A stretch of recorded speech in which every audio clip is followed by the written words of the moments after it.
Welcome back to the channel, folks. We're back at the Hangar of Truth. I hope everyone's been enjoying this car series as much as I have and putting the brands in their own place. Right then, this car today, if this doesn't take number one on my leaderboard, something's gone massively wrong with these WLTP ranges. So I have a first EV of its own platform now. I know BMW have got their new iX3, and this is Mercedes offering.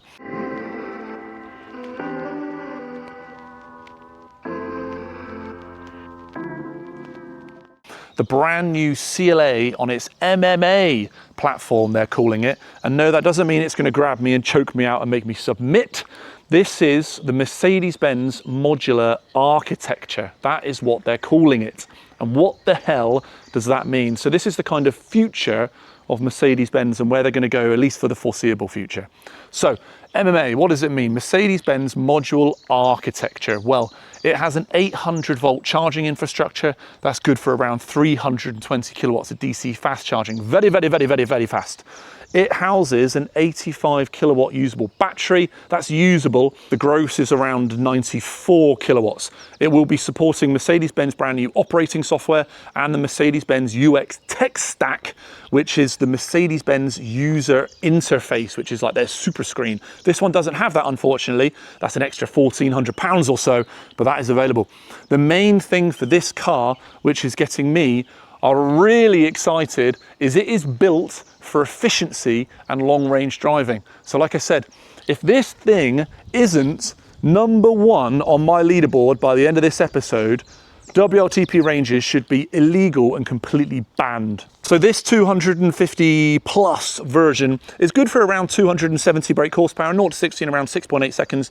Actually, when I had it in sport mode, it actually feels quite nippy. Not bad at all. Obviously not going to break any records, but that is not bad. And this one weighs 2,050-ish kilos. So it's not heavy.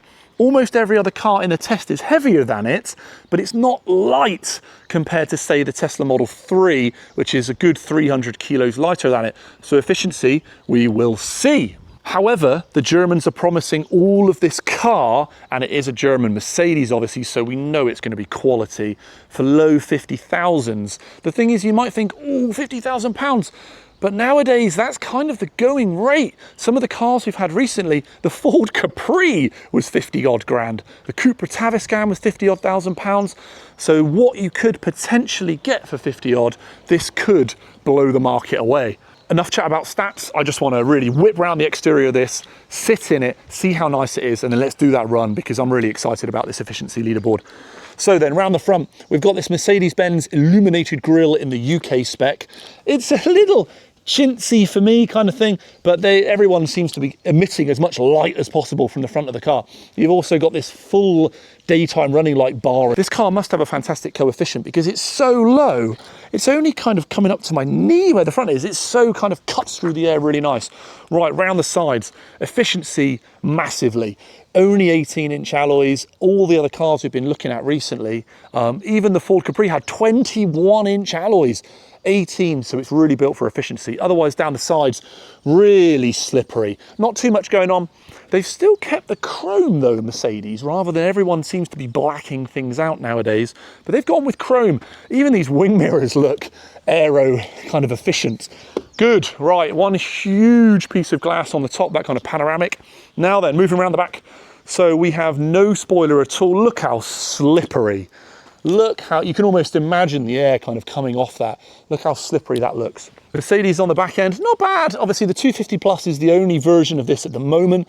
When they get more powerful ones, this car could be quite exciting. And of course that roof line, they have got a shooting brake version coming out very, very soon, if not already. Anywho, there is something that's tickling me here at the back, Mercedes. What are those chrome kind of surrounds? Are they suggesting there could be exhaust pipes there and there? Don't you dare go any further than that. Anyway, that's the exterior of what looks like an unbelievably efficient EV. Right, let's jump in and see what it's like on the inside. Welcome to the interior, ladies and gents, of the stunning CLA. Looking nice, really nice offering from the Germans here. Right, where should we start? So you've got a 14-inch kind of touchscreen in the center, very responsive. If I was to compare it to the Tesla processing power, which everyone seems to be doing, I reckon it's about 95% as responsive. It is really, really good. And then I've got my dials here. No heads-up display though at all. Also thinking of that and other things they've not skimped on, but cut out. Both chairs, the front and the passenger, as gorgeous as they are. The bolstering is amazing. They feel so comfortable driving the car back here. Absolute joy to drive. They're both manually adjustable, so I reckon they're really trying to shed weight because of this is purely built for efficiency. Right, I mentioned the super screen, the BMW user interface. This one doesn't have it. So, because it doesn't have it, this does look a bit of a black void, doesn't it? Like a bit of a black hole. It is huge. And look how reflective it is with my hand there. That could be very, very eye-catching if someone's messing around doing stuff over here while you're driving. So this kind of area, yeah, I don't know. Without the super screen in there, which also is probably a little bit of a gimmick because it's nothing to do with the driver, it's just for the passenger. So it is like a £1,400-ish upgrade to just show off, really. Yeah, not sure about this huge black because we all know about fingerprints and all that kind of thing. Also, these vents, they're a bit big. I don't know. They kind of dominate. They really catch your eye. Some people might love them. I'm not too sure. Steering wheel, gorgeous. This feels really nice. Flat bottom, as most of them do nowadays, for a bit more of a sporty feel. The buttons on here are actually buttons.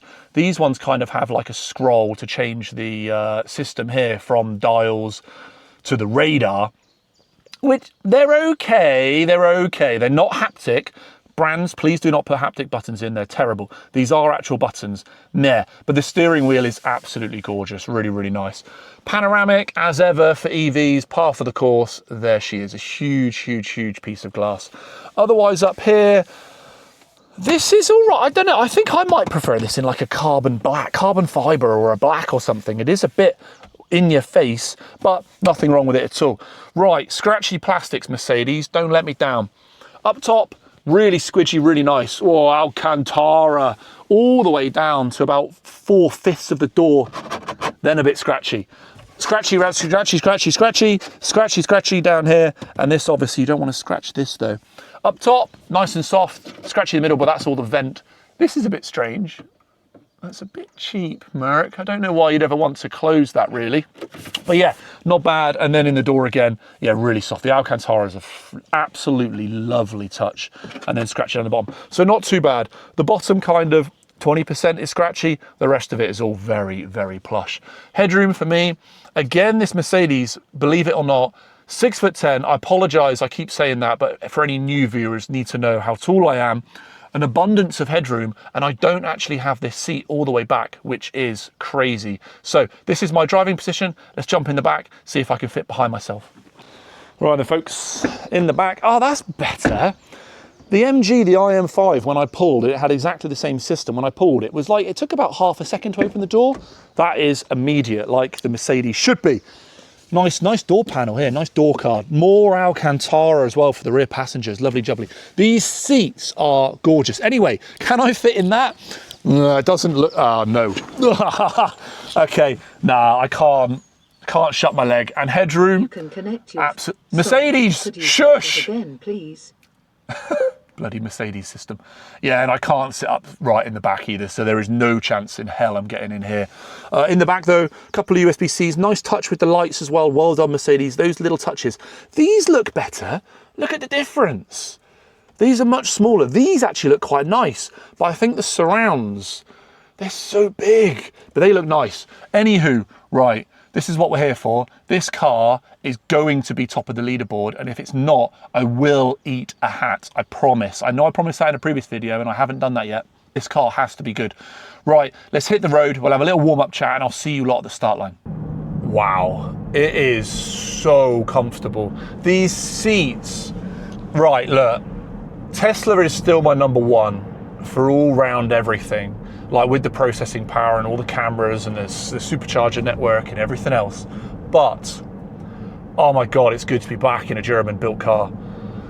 Wow. I've always, for people that don't know, that haven't followed the channel for too long, I had a couple of M5s growing up, the E39, the E60, I've had a 640D, we've had a little 225 diesel for the wife.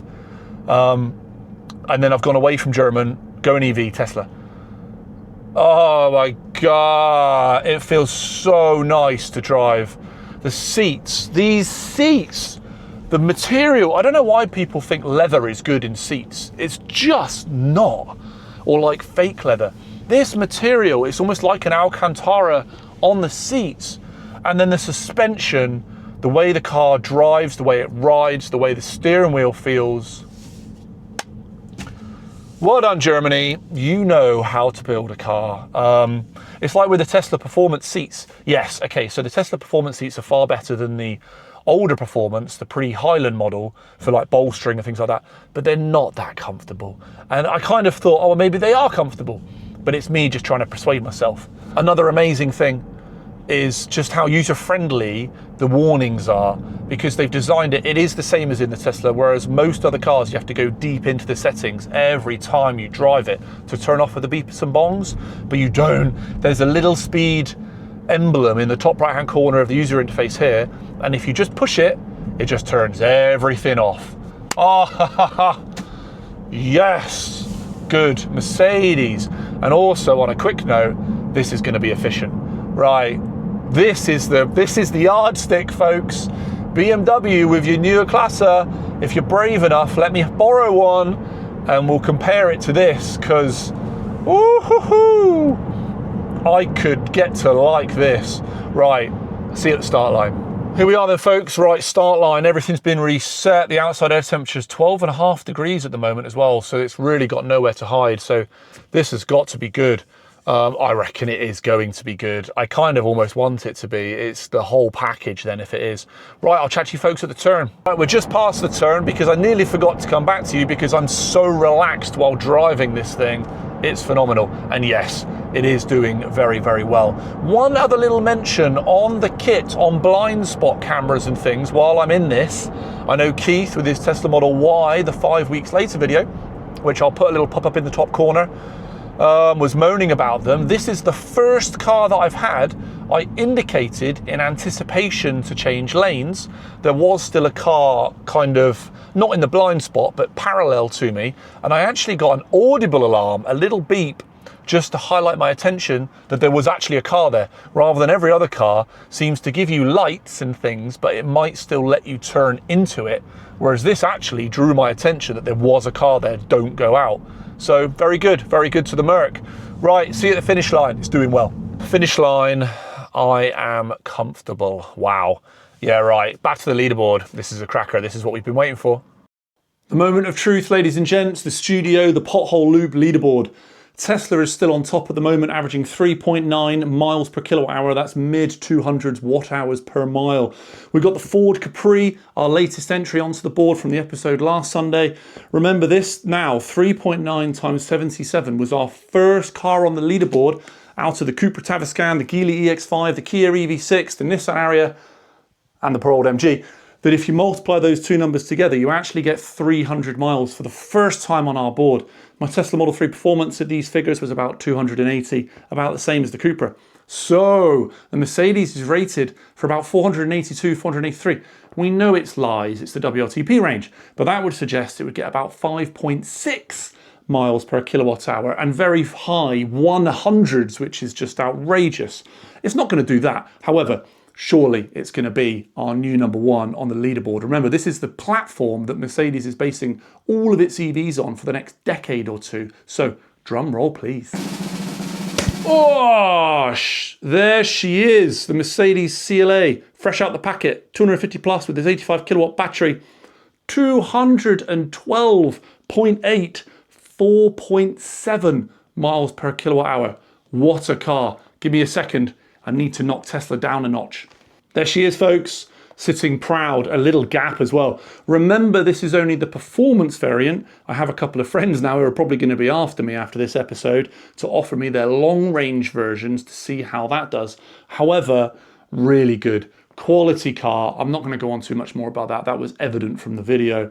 So let's do some numbers on this one now. Considering the Ford has only just broken 300 miles, 4.7 miles per kilowatt hour. Multiply that by the usable battery size, so from 0 to 100, that is near enough 400 miles now, 399.5. We can forgive it the half a mile. 400 miles.